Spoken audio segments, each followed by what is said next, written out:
Hi, I'm Alison Emery, and I'm here today with one of my bestest friends in the world, Jennifer Henry, formerly of Core Resolution Systems, now Lifestyle Recovery Solutions. So we're right in the middle of the name change. We've got our name, we've got the business license. It's just a matter of changing the signs. I changed the website. And the reason behind that was because, I put a lot of time and effort and thought into the name Core Resolution Systems because that's what I did. I got to the core resolution with my clients around what it was that they needed to do to get on track the way they wanted in their health and their life. And that it meant everything to me. I thought, this is amazing. This is exactly what it is that is going to tell what, they're going to get it. And I'm going to tell you, most people thought it was a computer company because resolution, right? oh, And I thought, God, why the name? I thought it would totally say what it was, but it didn't. And so through market research and experience and trial and error, right? Failing, right? For lack of that's the better, best teacher, right? right? I learned that what I do is lifestyle recovery. I am a lifestyle recovery coach. Therefore, I created Lifestyle Recovery Solutions because I don't just work with some people, they hear the term recovery. And so the only disclaimer I would say is recovery is so much more than just from drugs and alcohol. Recovery isn't, I quit drinking. Recovery isn't, I quit slamming meth. Recovery isn't, I quit sniffing heroin. Okay. Recovery is, I stopped doing the things that kept me disconnected. I stopped chasing being disconnected and being numb. I stopped trying to get out of living. I started to live. I started to step into life. I started to become the CEO of my own life. And by doing that, by learning how to not only trust my gut, but literally balance my gut biome, right? And balance my schedule and find the right kind of accountability that I needed, I was able to finally learn how to be authentic for the first time in my life. And so that for me is recovery, being able to be fully authentic and free in your own life.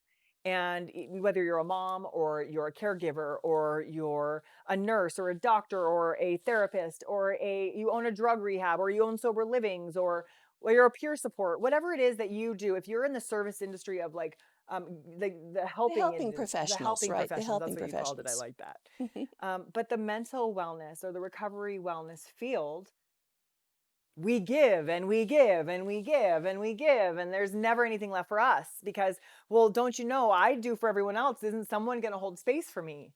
The answer is no. The Right. answer is no. No, they won't. It's your job to fill your cup. You're the only one who who can make yourself fully sourced. So when I can serve from a place of being fully sourced, when my one cup can overflow into the cups below, that can overflow into the cups below, that to me is like for me, that is what I do with Lifestyle Recovery Solutions, because I want to help people recover. I don't care if it's from bad relationships, bad being codependent, perfectionism, self-doubt, whatever it is that has been Death, holding you, divorce, grief, PT, all those things, losing a right? job, failing school. Your kids growing up, moving out and moving off to college, and Yeah. you all of a sudden not knowing who you are because you dedicated your entire being and your entire life to being a mother, And of right? course, then there's a whole group of people that have various illnesses and so forth that also, in recovery for me is really more about, like you said, connecting to self, but really it was about discovering who I Right. was. Like, who am Authentically, I? right. Where do I want to go? And how am I going to get there? And that's what we do. Right, So, which right. is exactly what Create a you do. map. So I kind of met you at a really good point in my life. So prior to meeting you, I think maybe for about 9 months or maybe a year prior, I'd had a conversation with myself where I said, you know what, Allison, your life just isn't going to turn out the way that you thought it was going to. And if you're waiting for these things to be happy, you may waste the last 15 or 20 years of your life striving and not experiencing the joy and happiness that life can give. And I had to ask myself some hard questions like, can I be happy in the life that I have now? What does that look like? Do I need to make changes to the life I have now in order to experience joy in the way that I want to? And just as I kind of got off on that track, a very big life event happened for me, a trauma, which pretty much destroyed me emotionally and mentally, and of course, changed my worldview. I came out of that not trusting anyone, not believing that life had anything left to offer me. I had this huge loss, and on top of that, my body was ill. I'd been struggling with Crohn's disease and fibromyalgia and histoplasmosis for many years, and I was in a lot of pain all the time. And everything that I did was colored by that illness. And first, I remember in the first month or so that you and I started talking, um, you challenged me to stop identifying as a sick person and to identify as a happy person instead. And that was a little bit of a shift. A little bit. Yeah, The earth probably moved, that babe. was a little bit of a shift. And I remember at one point, my first step into that was trying to find something in this darkness to be grateful for. Like I was in such a very dark place that I was actively and clinically suicidal. And I was kind of searching around through the haze of this grief and this overwhelming sadness, trying to like touch something that I could be grateful for. And I just couldn't do it. And I remember sitting there kind of rocking back and forth thinking, Allison, think of something that you have to be grateful for. And I was holding an iced tea in my hand at the time. And as I was thinking, what are you grateful for? I took a drink of that tea, and instead of just ignoring the experience like normally when I'm drinking, this time I took a gulp of tea. I tasted it in my mouth. I felt the sweetness and the coldness running down my throat. And I said, I'm grateful for this tea. And it sounds stupid now, right? But that was the first thing that I could truly be grateful for. Connection. And that Connection. So yes. that's where so what it's so funny, right? Because like, okay, so as I'm sitting here, naturally, like this is what I do, so I can't help but like break it down, like this is what was happening, and then this is what was happening. Let So me have it. The first step, right? Like just like we do, right? So the first step is alignment. You have to get in alignment. You have to get clear on what is it that you want, and you may not have a specific, tangible picture right at first of what that looks like. But the more and more you start to ask yourself that question, what do I want? Who am I? Who do I want to be? Right? First, I have to get clear on like I have to get clear on who I am. Yeah. Where am I present? So first we get in alignment, and we have a destination, right? But that might take a little while. It takes a little while. It takes a process. So it's literally an ongoing. That's the this is all ever going, always continuing, right? So I'm always seeking alignment. Am I in alignment right now? In order to figure that out, I have to get connected to where I am now. I have to get connected to what I'm putting in my mouth.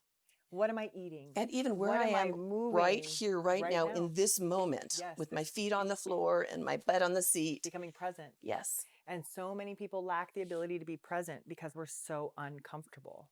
And we have these stories, right? You said you really had to that your worldview had shifted. And so therefore, when your identity shifts, it's because your beliefs have been shifting or have been shifted so strongly. And right? it was catastrophic for me. Mm-hmm. But when I look back on it, I see now it was a catalyst that was really necessary. Absolutely.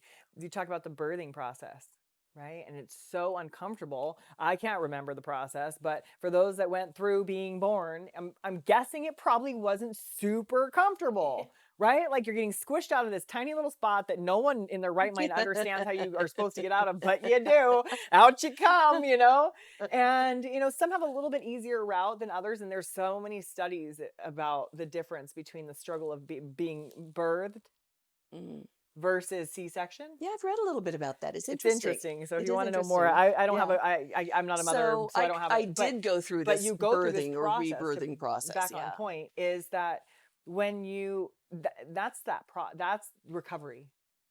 Birthing into having these rebirths, being able to redefine who you are, redecide who you are every single day, redecide what you want to be experiencing. And so it's so beautiful to see I think it's amazing that your first moment was with a glass of tea. I mean, mine was around a meal, right? Because that's how I was taught to connect with myself at first. And so that's how I try and work with my clients is, what is something that you do every day? What is something you can sit down and appreciate for a period of time? And if that's your meal, then there's a whole process around it. You're going to notice how you eat. You're going to notice, right? And you've done this. We've had this discussion. Exactly. In order to feel the kind of joy I want to experience on a daily basis, that means truly being grateful for what I put in my body. So I'm paying attention to what I'm eating and I'm thinking, man, this is delicious. Yes. I'm really the crunch.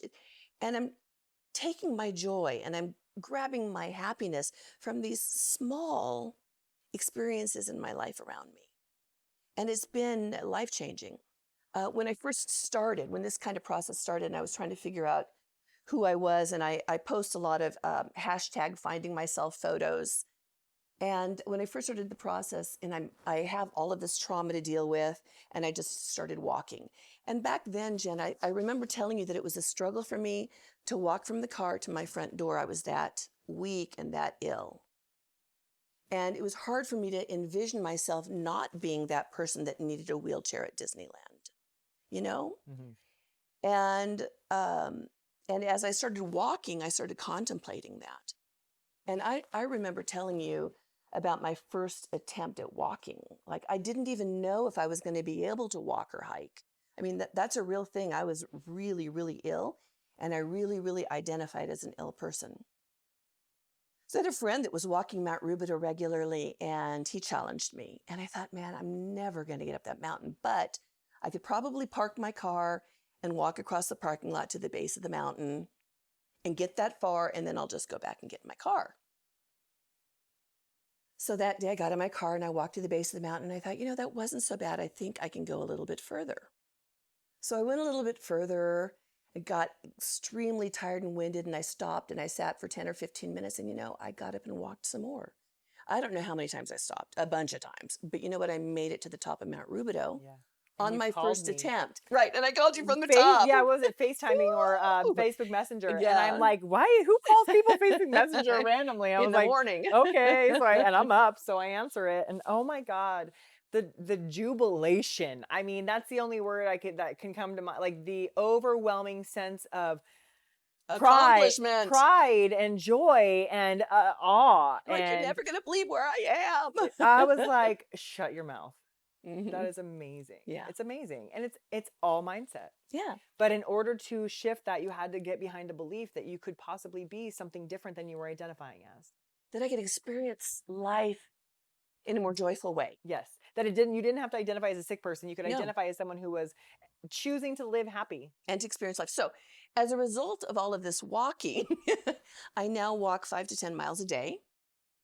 And I've lost a lot of weight, a total of 100 pounds. That's incredible. Yeah. And now I can walk. You literally are a completely different version of you. I'm a completely... Your inflammation has gone so that's another down. thing to talk about, right? The inflammation in my body. So, but that's what all that weight is. That's what it is. It's inflammation. A lot of it, yes. And so when we don't think of, maybe you haven't been to the doctors, or maybe you haven't had, right? But when you're carrying around more than your body was meant to carry around, right? Oh, yeah. It's going to have terribly traumatic effects, like all breaking down of joints and bones and ligaments, and your feet start to have issues, and mental health issues because of the fact that your gut biome is so messed up because there's so much inflammation, right? And there's hundreds of millions of neurotransmitters in your gut. And so when that is thrown off through some kind of inflammatory response, whether that be from food or processed food or alcohol or drugs or starving, right? Mm-hmm. Like any of the things that are not helping balance your gut biome, it's going to affect your mental health because of there's direct 100%. communication between 100%. your gut and your brain through the vagus nerve. Absolutely. So if you don't know what the vagus nerve is, look it up. It's all science. It's all facts. And of course, that Crohn's disease is a disease of the gastrointestinal system, the gut. And so that has been a big challenge for me. So in recent months, I've cut all inflammatory foods, and that means all refined foods, processed foods, sugar. Except for cheese. Yeah. Well, yes, I eat cheese. Right. I try not to eat real processed cheese, but boy, do I love cheese. Yeah. And so there's and so just to point out, it doesn't have to be perfect, but if you can remove 90% of it, you can still have the 10%, but it's when you remove the 90%, you know what I mean? And shockingly, it's made a bigger difference than I expected. I've done different types of elimination diets. Because it's a fact. So now my successes are I used to take like 20,000. I'm not kidding, probably 20 or 30 different medications. So I'm really down to just like no blood pressure medications. My blood pressure is extremely low. My cholesterol is extremely low. Guys, I have endurance. You don't even know what that means. You just don't. It's been a complete life change. On the flip side, there's been some real painful things that have kind of gone along with this process due to COVID-19, due to, what's going on politically in the world. And all of this plays in with your health, your mental health. It plays havoc with your support system. What are you ingesting? Right. So it's what you put in your body. What are you ingesting? Feeding, mind, body, and right, spirit. exactly. Okay? So that's why, I mean, so if you guys don't Thank know, you. my Instagram is fit, mind, body, and spirit. The letter N, not and. Fit, mind, body, and spirit. Because that's what we need to be. Right? In my humble opinion, it is what saved my life. Right? I have my own journey too, and it's a little bit different. And there's been different versions of that, right? You've had a similar story multiple different times in your life, I'm sure, where like you had your first journey of recovery in a different way. Sure, absolutely. Right? And so you got your base in recovery a certain way, and then you needed more. Right? That's why I joke around with the Outgrew freedom it. framework being the next 5 steps. Yeah, exactly. I love it. Because it's the next 5 steps. So now it's like, okay, so you got the alignment, you got the connection, and then you found balance. What balance worked for you? How much could you walk? What are you doing with your days so that you're not overexhausted? How are you planning your days? What are you feeding your life? So Right. an example of that is, unfortunately, I've removed some people and some activities from my life that brought chaos or stress or drama to me, and I'm striving for that peacefulness. And that has been a change which has been very uncomfortable for me because I'm very unaccustomed to putting myself first. Birthing process. Yeah. I grew up in a culture where you put everybody before you. This was the godly thing to do, right? To put your brother ahead of yourself. And I find in my last 15 or 20 years, dang it, I would like to maybe have a little time for myself. And this is the time. I can't wait. I'm not getting any younger. I'm 57 years old. Now is the time. If I'm going to be happy, now is the time to do it. If I'm going to live life, now is the time. I can't be waiting around for that to happen. Unfortunately, there have been some people that, inadvertently, I'm sure with the best of intentions, have gotten in the way of that. Best of intentions, Mm-hmm. right? Saving themselves, Yeah. saving themselves. And so being able to recognize and so that's where the balance and the boundaries. So the next third and fourth step, right? So balance and boundaries. What does the balance in my life look like? Where am I giving all of my time to? What is taking all of my time? And my energy. And do I have the ability to say yes or no? And that's where those boundaries come in. Do I have the ability to say yes or no to what isn't serving me or what I need more in my life? Right? And that's where the fifth step, authenticity, comes in. You're now in a place where I'm sorry that we're going to have to end a 40, 30, 20-year relationship, but these are my boundaries. Like my boundary is I'm saying no to disrespect and resentment and negativity. And I'm saying yes to happiness and joy and love and peace and prosperity and abundance and all of the things. Because I've gotten to a point where I value my peace higher than almost anything. And if someone is going to come and mess with that, that's problematic for me. Yeah, that's really problematic for me. And unfortunately, during this whole season that we've had, the last 8 months of COVID-19, I had a friend that was so terrified of the disease that anything that she saw that I was doing, she took as though I was trying to kill her. Yeah. There's been a lot of fear-based, like we started talking about before the cameras were rolling, that there's been a lot of fear-based decisions being made.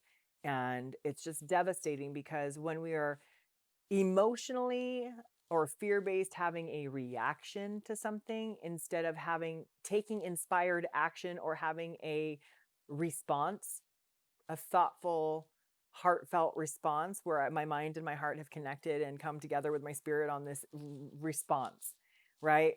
That is when I can respond, when I'm in alignment, when I'm connected. I'm so glad you brought that up. When I'm disconnected and I'm fear-based and I'm in fight or flight, I'm not gonna respond rationally. There's no logic. There's not gonna be any logical conversation. There's not gonna be any healthy debate. There's not gonna be any reason, right, between the two people if they are not able to sit down and have a non-emotional, unemotionally driven conversation. Look, I'm interested in truth. Yes. I'm interested in your opinion. Mm-hmm. If your opinion's different than mine, I want to hear about it. Tell me why. Convince me. That's a great conversation for me. And I think that lots of collaboration can take place when those conversations take place. Right. And I think as far as the condition of our world, this is the only, you know what, we're going to end racism. We're going to end all these issues in our world the minute we can all sit down at the table and give each other an ear and try and understand, why do you think that? Talk to me. Racism. Okay. So Talk to there me, is a topic, right? And like, Yeah. I don't want to necessarily get into it, but I will say, I cannot tell you how many times I have heard, I wasn't racist till all this stuff started happening. And I was like, so now you're racist? And so it's so Wow. interesting. And they're joking, but they're not. Because there has been, and they're half the time they're talking about they're racist against their own kind, right? It's a joke, but it's Yeah. like one of those like half truth things where it's like all of a sudden now we're all seeing color. Whereas before I didn't really feel like, at least we're from California. So let me preface It's a with that. melting pot. Californians, I mean, it's really rare to come across some racist asshole in America, or in America, I'm sorry, in California. Now you go to other parts of America and they're just fine being racist. Oh, yeah. They're And I've just been to fine with those it, places. right? They're like, don't mess with me. I won't mess with you. We're good with it. This is my kind. This is my people, on both sides, on every side, right? Fine. Trying to force people into a certain belief system, I thought we dealt with that when we, you know what I mean? Like, I thought we've been, like, that's the problem, is trying to convince people to be a certain way. Yeah.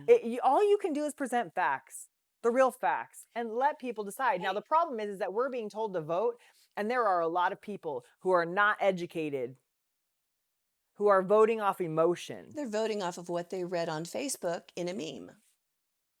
They're voting off of social acceptance. And that goes both ways for both sides, because there's some, you know, that are and I'm talking about both sides. I honestly consider myself pretty nonpartisan in the sense of, if I'm using the term correctly, I don't really care who gets office as long as the person fits my needs. Yeah, I consider myself more of a libertarian because fiscally conservative, liberally, socially a little more liberal. I'll have to look up all the terms so I can pick what I am. We gotta I don't like live life the way we want to and let everybody else do what they want, and everybody's happy. Yeah, you know, and it's like, you know, there's times when I'm like, why are we messing with other countries? Like, whatever, like, my bad. But like, when you're committing crimes against humanity, okay, we might I can see wanting to step in. But there's a difference between stepping in and stopping a bad thing from happening and then convincing people to live a certain way. There's a difference. Yes, there is. Right? And so go stop the bad people from doing bad things. But the truth is it's like, we have our country was founded on certain principles. People come to America because of those principles, right? Don't come here and try to change our principles. Go somewhere else then. Right. If you don't like the Constitution of the United States of America, don't come. But things change and they change other places. Go somewhere else, right? We have something that we live by. We have laws in place. Well, but for a reason. Perspective plays in. We were talking earlier before the camera started rolling about perspective. Yeah, true. Fair. And so, okay, one of my best friends who I have loved and been close to and trusted with my deepest, darkest secrets. She's seen me at my worst. I've seen her at her worst. 16 years of friendship with a different perspective than mine, was willing to judge me, punish me, humiliate me on Facebook, and then ghost me. Publicly. I was blown away. Yeah. So, and it was shocking to me, but I immediately realized it was perspective. So let me give you an example.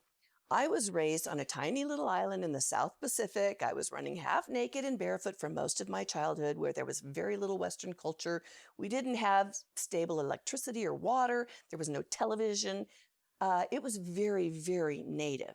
And the only real experience I had with racism was when I walked through the village and the kids came out of their falaise yelling, "Palangi, Palangi," or even worse yet, "Aitu, Aitu," which meant ghost, because my hair was white and I was fair. And those kids wouldn't play with me, not for anything. When I had to go to school with them, it was the worst experience of my life. They tortured me. That's the only real experience I had with racism. And I didn't experience any other kind of racism until I was, or even see it or experience it until I was well into my adulthood. And then what was that experience like? that was shocking. It was a shocking experience. It was, I didn't realize that that was going on in the world. And when it hit me, it broke me. I couldn't believe. What happened? Well, it was a movie, actually. It was a movie called Mississippi Burning back in the 80s. And in the movie, it's a true story. In the movie, essentially, they were lynching men and women and even children. And I said to the person sitting next to me, we're getting out of here. This is ridiculous. This never happened. This is propaganda. Nobody would ever hang someone just because they were black. And the person leaned over to me and said, I grew up in the South in the 50s, and I'm here to tell you, people got hung because they were black. And that was the first time I really understood that. And it hit me like, I don't know how many days I cried. I couldn't believe humanity was so horrible. Yeah. And so, and when I grew up in the islands, we had people of all different races, religions, nationalities, persuasions, sexual orientations coming through my parents' house. And my parents never said, this is good, this is bad, nothing. It was just, these are our friends, these are people that we know. It was a great experience. I didn't have any reason to understand racism until adulthood.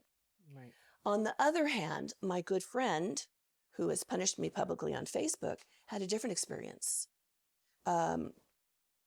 She had a very different life where she experienced some really bad things happening to her. Drugs, alcohol, and that whole world. And then, gang rape, just horrible, right? And then she has an African-American son. Okay, so her perspective, and I have 2 blonde, blue-eyed sons, okay? Her perspective and I, as we look at this issue of racism, they're going to be different. I get that. We have different paradigms. Unfortunately, my friend couldn't understand that my view was different than hers based on my personal paradigm. This is the experience that I've had. That's why I'm experiencing racism in this way. Right. If you need to school me, I'm open. Talk to me. Right. Tell me what I don't know. Just be nice. And it was such an issue for her that she just couldn't do it. She couldn't do it. So emotionally based. That's the problem. Yeah. Right. So And we it's have not, to I'm not understand saying we don't have emotion, right? Like of course we're driven by our emotion, and they feed off each other. Our beliefs feed our emotion feeds our belief, right? But it's really important to understand why we believe things. Right. Exactly. So that we don't become imprisoned by our beliefs. Sometimes, and this comes up a lot, it's the stories that we tell ourselves. It's just this belief system, the story that we've told ourselves for so long that's lying to us. Maybe the story that we told as a 7-year-old or a 17-year-old or whatever, maybe that fit the narrative then, but it's not true today. And so when Yes. we can take a look at what's actually happening today, who I am today, what I'm capable of today, what is possible today versus then, do I need to change my story, right? Do I need to make some adjustments? And so unfortunately, we've all learned a lot. We've gained a lot and we've lost a lot during the last 8 months. But one thing I do know is that I've become more and more clear on what I am and I'm not okay with. I've become more and more clear on who I am and what I want in my life, who I serve, how I serve them, what my purpose is, where I'm going, how I'm going to get there. And so I couldn't be more grateful for this birthing process over the last 8 months. Well, and it's thrilling for you because you get to see it all the time. Of course, for me, it's a once in a lifetime, like, whoa, huge change. But how fantastic that you get to be walking next to people when they're in this most important time in their life. It is, but it isn't. So you're going to go through this again. Like you're going to have another experience where you're at this stuck point and you're against a wall and you don't see that there's, like you just have to get a stepper and step over and you can, you know what I mean? Like there's these little things, because one of my coach said this to me and I just loved it and I've used it and I've grabbed onto it. You can't read the label from inside the bottle. Okay. You can't read the label inside the bottle. So if you're in the bottle, if you're in the problem, if you're trying to figure out what is really going on, you can't be inside the bottle if you're trying to read it. right? You can't, so it's hard that's why you have a coach. That's why you have a sponsor. It's why you have a therapist. It's why you have people in A your life, mom, a mom, a pastor. someone to go to, a pastor, anyone that you can go to in your community or, anywhere, right? Whatever your community, your little knit group is, that you can share something with and have an open, honest discussion, a perspective, a different perspective than you have, and discuss it, right? And that's going to be a topic for another time because so many people we know don't have that one person in their life. Yeah. They just don't, and sometimes you get to become that person for them. It's so interesting because I have such a large community of those people. Yeah. So it's hard for me to realize that, like, that is what the truth is that there isn't a lot of people that have the kind of network that I do, right? There's a lot of people out there, maybe even watching us today, that feel completely alone. They maybe aren't experiencing joy in their life and they want something different, but they don't know how to get to it. Right. So what would you tell that person today? Ask yourself what you want. Figure out what you don't like right now and pick one thing that you can do tomorrow or today even that will help you move the needle just from A to B. Right. And so that one thing Just for me that 1%. first day was being grateful, experiencing gratefulness. That was my first one thing. Find a way to connect. Right. Find a way to ask yourself what you're feeling right now in this moment. Find a way to figure out the first step. The first step is really going to be figure out what you want.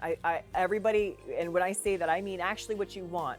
Not, well, I don't want to be tired anymore, or I don't want to be overweight, or I don't want my husband to cheat on me, or I don't want I don't want to be broke all the time. I said I want to experience joy in the last 20 years of my life. Clear on what do you want then? Yes. Well, I don't know. That's what I hear. I can't tell you how many times I hear. I don't know I don't know. Well, let's figure that out. That's Start walking and figure it out. Yeah, move. And if you want to change your state of mind, you got to change your state. Yeah, I like that. So you come back with me next time or another time, and maybe we'll talk about how a person finds that confidant if maybe they're not lucky enough to find a life coach. How do you build a support system? Yeah, how important is that system to your life and your lifestyle recovery? I'm excited. Thanks so much for coming and chatting with me today. It's always fun. It's always great. Glad to be here. Yeah, absolutely. So until next time, I'm Alison Emery. This is Jen Henry, and we'll see you next time.